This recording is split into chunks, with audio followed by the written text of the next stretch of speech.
Good morning, good evening, or good night, depending on where you are in the world. This morning, my time, and a very late evening on our guest's time zone, we have Michael Mezmer. Now, Michael, and we're going to be discussing a little bit with him about his path that got him onto this. And there he is. Good evening, Michael. And there he has joined.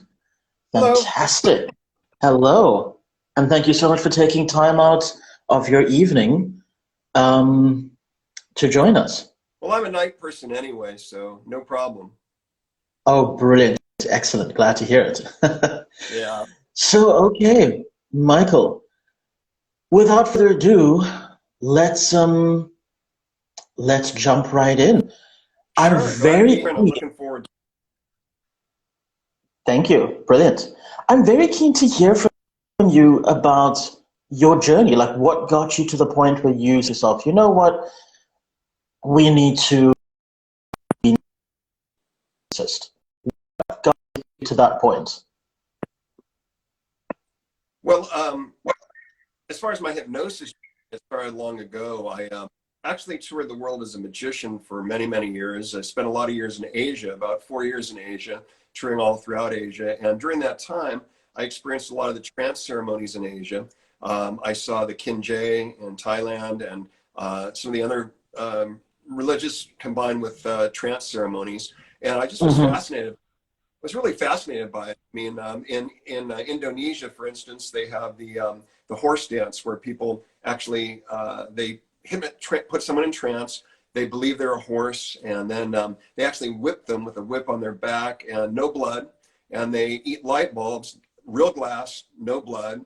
And being a magician, I knew that that was real, that it wasn't some kind of an illusion.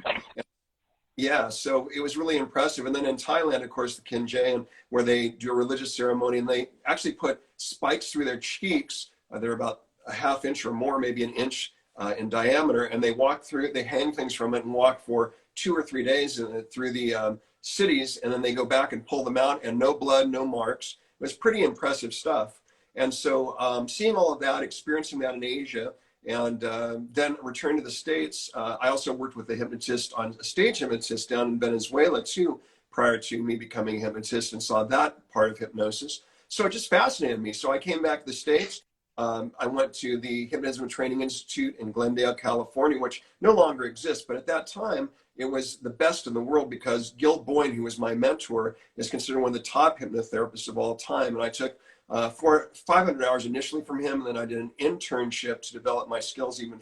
So I studied hypnosis, and then I also got my degree in psychology a little bit after that as well. So just decided to really learn it, and I love it because, you know, I love to help people. So that's the exciting part about it. But that's my journey with hypnosis too, in a nutshell. That is incredible, and I'm so interested to hear, you know, stories when people tell me about things like having seen these indigenous people who are able to do so much with trance, and the things that the body is able to endure because of trance states. But that then leads me into my very first question, which is, do you feel that there's still a bit of hesitance towards lay people working with hypnotists outside of, say, going to a stage show? And if so, why do you think that is? And obviously have my own ideas. Okay, explain it. Say it one more time because it cut out on my end for a moment. So say it one more time, Sure. please. Sorry, no. No, I was saying, you know, in terms of what people perceive to be hypnosis, do you think that there is still a bit of a stigma around going to a hypnotist outside of just going to a stage magician or something like that? And if so, why do you believe that that is the case? Well, you know, hypnosis got a bad rap going back to the 1920s. The very first German expressionist film that still today remains a landmark film is The Cabinet of Dr. Caligari. And he was a hypnotist at a carnival sideshow, and he had a somnambulist, Cesare, that he kept in a coffin and only would bring him up on stage and out of the coffin at night. And then that, in turn, that he would hypnotize him to go and to murder people in the town. So that was the first taste the public on a mass scale got of hypnosis. Matter of fact, it's a long story. I won't go into it now, but a lot of those movies no doubt influenced Hitler and Erich Jan Hunussen, who was a stage hypnotist and a magician, who was one of Hitler's coaches in learning how to do mass hypnosis and all of that. But that's a long lecture right there. But yes, so I think that hypnosis got a bad rap beginning at that point, and then continuing on, because as we see it even up to current times in the movie Get Out, for instance, which was out a couple of years ago, it gives people an inference or an idea that hypnosis controls you, and rather than the real process, which is you're learning how to control yourself through the use of your power of your own mind. So it sort of reverses what the reality is of hypnosis. But as far as stage hypnosis shows, I continue to do them to this day. I've done stage hypnosis shows for decades, and I'm very proud of my work. Stage hypnosis, when done properly, is actually a group therapy session. People that come up for a stage hypnotist show, they're seeking a release, okay? It's no different than a client coming to me seeking a release from some issue, right? But they come up on stage because for one moment in time, they want to be free, have fun, release all their anxieties, and have a good time. Now, that's not always the case. Just like practitioners in any art, including hypnosis, there are good and bad practitioners, well-trained and well-trained practitioners.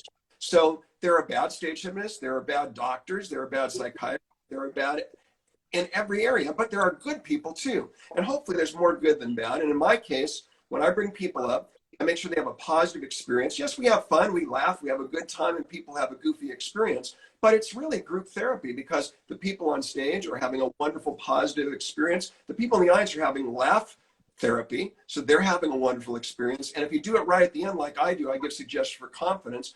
And it's a good way to introduce people into hypnosis in a gentle and fun way, and maybe encourage them to pursue going to a hypnotherapist for more important reasons.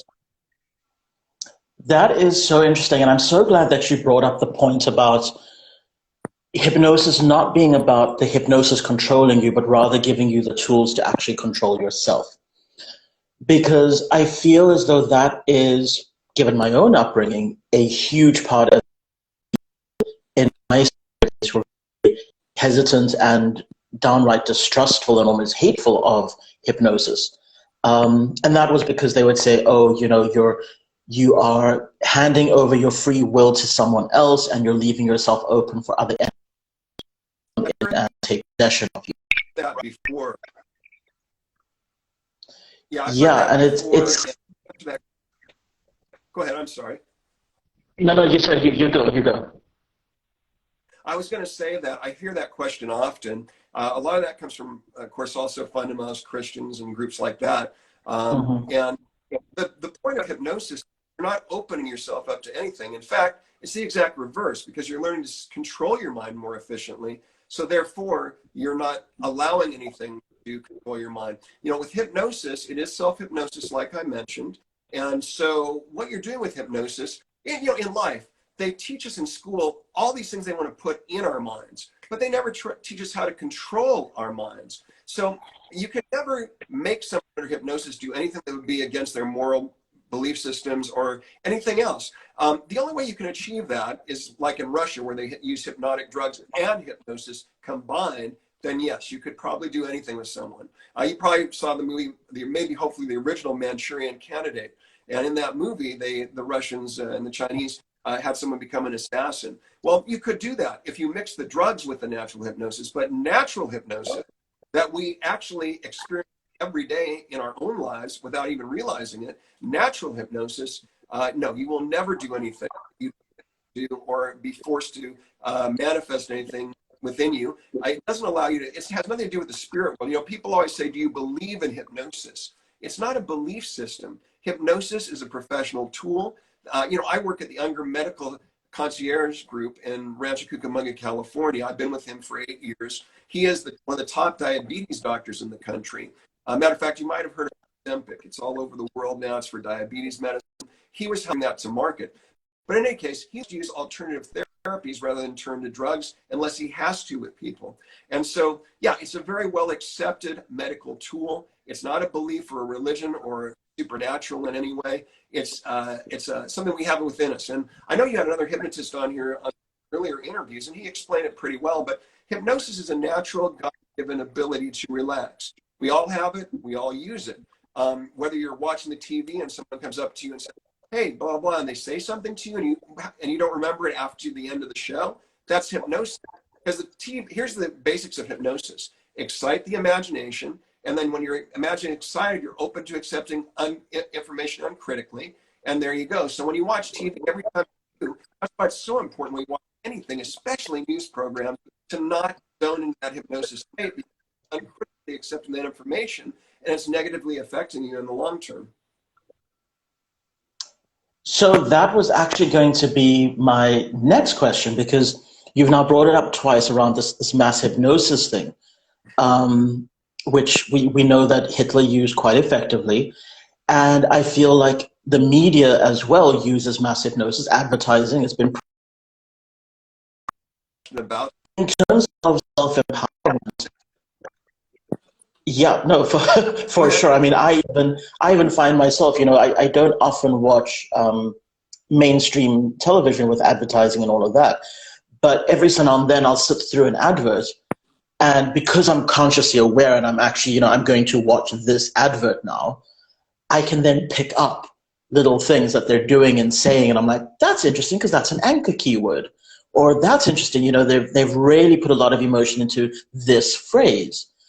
And then by the end of it, even though I've been conscious of what's happening, I can actually observe the emotional response that I have towards the product and go, I can see why people would now whip out their credit cards, because if you're unaware of what's happening and you're getting that emotional response, you're not going to even question. You're just going to be like, yes, I need this right now.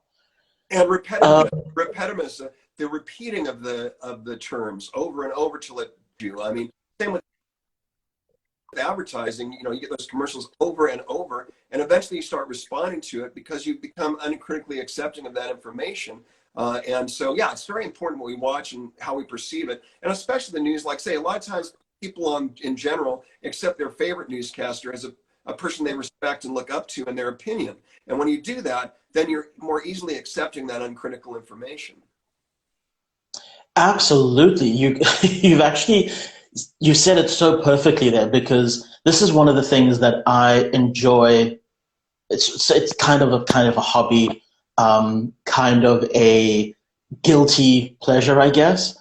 But, you know, people always ask me, oh, where do you fall in terms of your political stance, whether it be global or American or South African or whatever the case may be? Yeah. And I say, well, look, globally, I would probably fall more centrist. In American terms, I think a lot of my American friends have said that if I had lived there, I would be what's known as I've forgotten the term, libertarian. Mm-hmm. But as a result of that, I can watch both sides of things, you know, what people would call the right-wing media or the left-wing media. I can watch it and I can see how the media, and by extension advertising companies like we've just mentioned now, are able to use these techniques of repetition, of charging certain phrases to get you to believe something because it has a grain of truth. And if you're able to accept the grain of truth that's right at the center, you can accept all the extra bits, the extraneous information, which is not necessarily false. It's an opinion, but it's an opinion that is presented as fact. And as such, you then kind of just take it in. Reporters have become opinion op-ed people. They're no longer reporters. When I was young, and I'm older now, I'm not going to mention my age, but I'm a lot older than you. But when I was young, you know, the reporters reported the information and let the people make a judgment on it. But now the media has totally shifted, and they become essentially hypnotists in a way, because they're opinion people. They're no longer just reporting the news, they're making the news. And that's what the danger is. Exactly. And that is, I think, where the world is heading to. And this then comes back to our initial question, which is why are people so hesitant to be hypnotized, when in fact, if they learned how it works and understood the mechanism and processes behind it, they could actually stand to greatly improve their lives, because they're now able to filter out more effectively suggestions that are coming their way. Yeah, and again, it's about empowering people's minds. It's not about taking away the power. You know, I heard once by another hypnotist friend of mine, and he said, hypnosis because you have the right to change your own mind. And that's really what's so cool about it, because you have the right to change your own mind. Hypnosis gives you, hypnosis and hypnotherapy gives you the tools to do that in a very effective and rapid way. So that's what's so amazing in therapy. Absolutely. So that then kind of is the next question, which is, can anybody benefit from it? And absolutely. You know, I know times where I've been for hypnotherapy sessions and walked out going, gosh, wish I'd done that 100 times sooner. And in fact, it's on my to-do list for the next quarter as well, because there's a couple of things that I'm wanting to really release and get rid of. But yeah, it's literally for absolutely anybody, and even for those people I think who. Sorry, yeah. Yeah, I was going to say, just interjecting there. The thing about hypnotherapy, like with anything in life, the person has to be ready to change. If they really have the need to change, then they'll be open to using the methodology that they choose. Now, I will tell you that in emergency situations, for instance, with the EMTs, where someone has a tragic accident on the side of the highway and they're in incredible pain, or a burn patients, you know, they're seeking an instant relief from that pain. So they're really hyper able to go into a zone of hypnosis really rapidly, because they have an immediate need, and they need that relief, and you give them that opportunity, and boom, it'll work fantastic. You know, with burn patients, for instance, if you work with them immediately, they'll have that you may stop the burn from even mutating into another higher level. So instead of a 3rd degree, it may be a 2nd degree burn, because you're able to calm them, stop the reaction in the body, chemical reaction. You actually can help them to not end up with such a major burn on in their body. So what I'm saying is, what you're saying, what I'm addressing is that if you want a change in your life, then you look at the best thing that you want to change with. And if you're committed to the hypnosis, anyone will benefit from it. All people are on different levels, no question about it. I know the other hypnotist the other evening mentioned about the somnambulist, natural somnambulist. There are those people, but everyone can reach a certain level of hypnosis. And in doing that, if they have a need that they want to correct, it's a great way to pursue it. Fantastic. Now, okay, before we move on, just very quickly, we have 2 of your biggest fans apparently on here, Emma Paolini and Amanda Taylon. So I just wanted to give a shout out. Thank you guys so much for joining us today on this live. And if you guys want to catch Michael's premium content, I was going to mention this at the end of the live as well, but you can click the link in my bio, and that will take you through to the Wellness Lifestyle Conference, where Michael's actually going to be doing a talk next week on Saturday, the 20th of February. Now, Michael, in terms of what has just occurred, and I would say continues to occur, around the COVID pandemic, around people just being a little bit fearful for their lives because of what is happening, and quite rightfully so. You know, it is a really scary thing, and not made any better by the fact that more fear is being shoved down our throats constantly. So it's kind of an interesting situation that we find ourselves in, because on the one hand, you have a really deadly virus, which we know disease is exacerbated by stress. And then we have an incredibly stressful situation where we are in lockdown, and every time you turn on your TV, your social media, it's how many people have died. It's, you know, your close friends posting rest in peace posters up. And I can see how that is just affecting people more and more and more. So bringing all of that in, you mentioned in our initial pre-interview that there was something called a therapy program. Could you tell us a bit about that, and how has that been effective in your personal experience? Well, thank you for asking. Yeah, the COVID Gnosis Hypnotherapy Ultimate Pandemic Relief Program that I created, I did it because I saw a need. So many people, for various reasons, as you mentioned, are having real issues mentally and struggling with it from this pandemic. And the truth is, those, sadly, because of the media and as you say, all the suggestion and all that's going on, these things aren't going to go away. The pandemic is slowly, hopefully, settling down in the physical sense, but the mental sense, these things will stay with people for many, many years. So I have been striving to develop a really focused program to assist people in that. And I found that the basics that are the main characteristics that people are having problems with is obviously stress, and then sleep is the next issue. And then finally, confidence building, along with that, weight issues. So I'm pinpointing those. I'm using tested things that I've done for a long time in my therapy work at the younger group, but I'm doing it by Zoom, and that's the great thing, like we're doing now, and I can help people anywhere in the world to with those issues and make a more productive year for them. Fantastic. I just wanted to see something here. I saw a question come through, but now I don't see it actually popping up. Sorry about that. But okay. So that is really interesting. And are you saying that you have been experiencing quite a lot of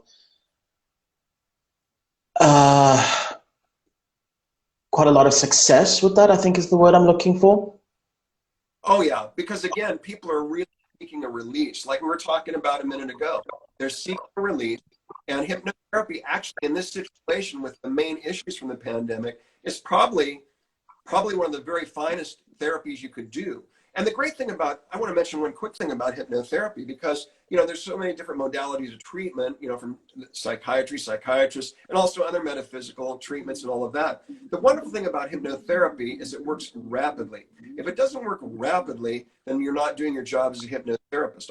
I've seen my mentor, who's now passed away, the one I was mentioning, he actually integrated multiple personalities in 1 3-hour session that a lady had been going to a psychiatrist forever for. And with this stuff that we're talking about now, people are such in need for a release immediately from the pain of this whole thing, the distancing and the lack of contact with people and not sleeping well. And those things are multiplying to where it's becoming bigger and bigger. So they want that release. So hypnotherapy is a fantastic method by which to help them.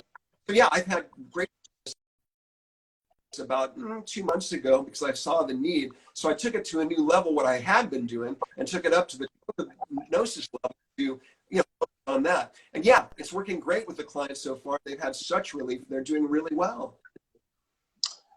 Fantastic. Well, that is really interesting. So that is something that I think a lot of people will want to get involved with you for. But okay. I'm just having a quick look at the time. I don't want to keep you too much over time. But one last thing before we start wrapping up, because this also came out of our pre-interview. What is the most unusual situation or place that you have ever had to do a hypnotherapy session in? I would say the most interesting and maybe most exciting place was coming out of Dallas, Texas one time on an airplane. They have a lot of thunderstorms in Dallas. And so we're coming out in a big thunderstorm. The plane was going up and down. You know how that can be, 1,000 feet at a time or 100, whatever. We were in a plane that had seats that faced them. And a lady in the front row, I actually was having a great difficulty with the plane jerking around. And so given her the white bag, and they had put a wet towel back, and she was bending over, you know, that position. And so what happened was, I told the flight attendant, I said, please, I'm a hypnotherapist, probably help her take care of her, and she won't have this issue for the rest of the flight. So she went to talk with her husband, and then I proceeded. They said, yeah, I have to switch seats. I faced about rapid, and anyway, she had that we're talking about, and I did the suggestions, and then for the next 2 hours on the aircraft, we're still about an hour into this stuff, she was drinking, laughing, and having a great time on the plane. In fact, everyone on the plane said, can we have no, only one time. But that's an interesting time because, again, it exemplifies what we're talking about, having a great need for relief, willingness to experience hypnosis quickly, and then accepting it within your mind. I simply suggestions that every time the plane moved, that meant it was working properly, that everything was correct So every time I moved, she would feel more comfortable because every time I moved, she knew well and she was safe. That's how I worked that in. Okay, no, that is awesome. Right, so let's wrap up quickly through with a brilliant story in minutes. Okay, so first of all, just to let Amanda and Emma know, who stayed with us throughout this live, thank you so much. To both of you, the reason that this interview is happening at a rather odd time for you is because I'm actually based in South Africa. So it is just before 10 a.m. in the morning here for me. So again, Michael, thank you for taking time out of your evening to do this with us. Much appreciated. And then Amanda yeah, indeed. Amanda wanted to know, can you hypnotize her narcissism away? To gain weight, you mean? No, her narcissism. So any narcissistic attitudes that she feels she might have to remove or get rid of or help her integrate? Well, what happens with that is it's probably based on something else. You know, most of the patterns that we develop and issues we have happen in the first 7 years of our life. We accept everything uncritically.